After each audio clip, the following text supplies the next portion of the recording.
dia a dia da economia. Com Miriam Leitão.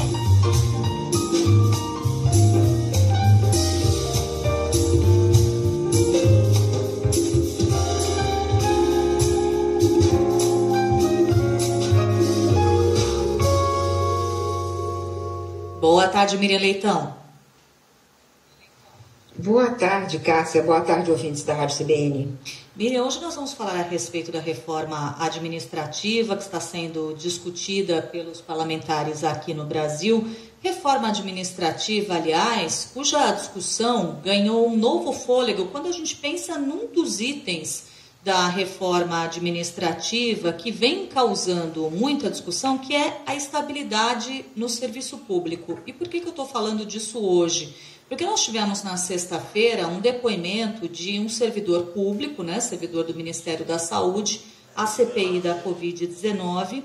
É um depoimento que causa implicações ao governo e muita gente se perguntando se o depoimento poderia ter sido feito daquela maneira se não houvesse estabilidade dos servidores, já que Luiz Miranda é um servidor concursado, Miriam. Pois é, esse depoimento não ocorreria.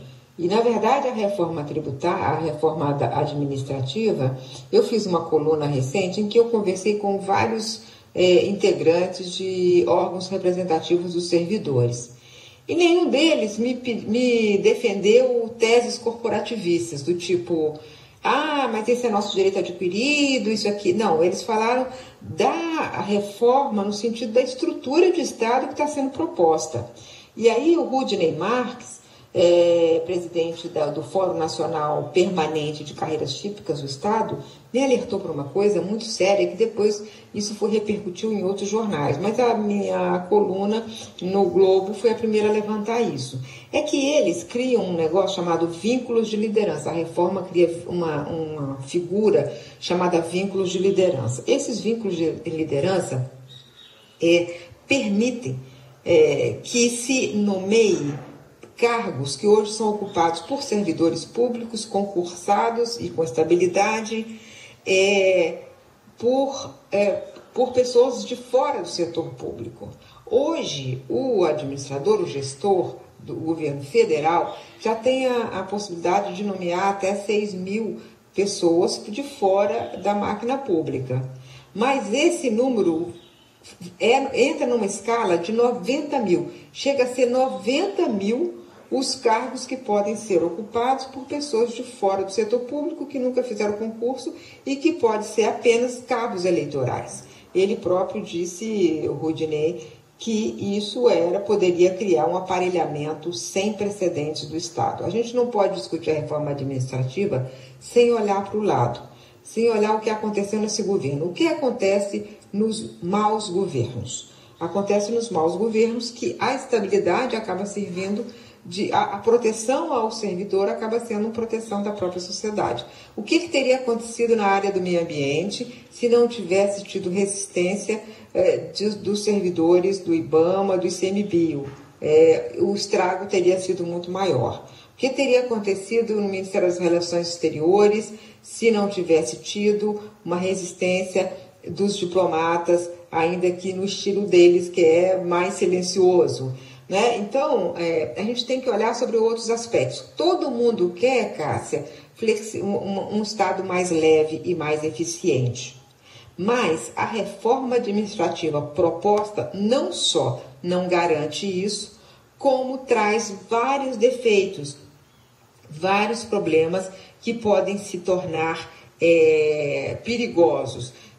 Lá pelas tantas, em outra conversa que eu tive, também com um servidor da área de representação pessoal de gestão, e que ele me disse o seguinte, que ele me disse, deixa eu ver se deixa eu procurar aqui o nome dele, Pedro Pontual, ele representa a Associação Nacional dos Especialistas em Políticas Públicas e Gestão Governamental. Ele disse que tem um instrumento criado na reforma administrativa que autoriza pagar recursos humanos de empresas privadas e espaços físicos ocupados por essas empresas privadas, fora da figura do aluguel. Então, é muito estranho isso. Então, a gente tem que olhar para além do discurso ideológico, nós temos que olhar o que está sendo oferecido ao país pelo governo Bolsonaro sobre a capa de reforma administrativa. Porque privilégio dos servidores que oneram a nação devem ser discutidos sim há muito tempo, o país precisa disso. Mas o que está sendo apresentado como proposta, não sejamos ingênuos, faz parte do mesmo projeto, o projeto de poder do governo Bolsonaro, que é um projeto autoritário.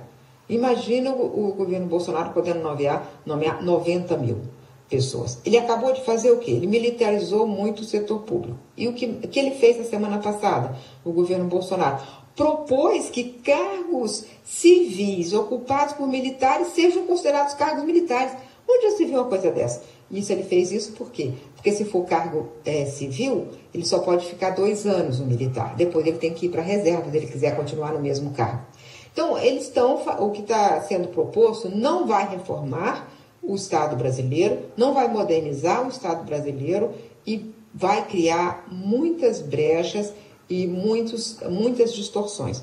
Temos que olhar com muito cuidado e nenhuma ideologia liberal nesse momento. Porque você não pode falar agora, vamos defender a ideologia liberal para um governo que ameaça as liberdades democráticas, que são muito mais importantes do que a liberdade econômica. Então, primeiro você garante a liberdade democrática, depois você vai discutir a liberdade econômica, evidentemente, né? Você não pode falar, não, vamos ter liberdade aqui, vai fazer uma reforma, porque essa reforma é reforma administrativa. Vai no lema da reforma administrativa e acaba permitindo o quê? Uma coisa que os especialistas estão chamando de fortalecimento do patrimonialismo. Essa reforma administrativa propõe. Cássia. Miriam Leitão, muito obrigada pelo seu comentário e até amanhã. Até amanhã.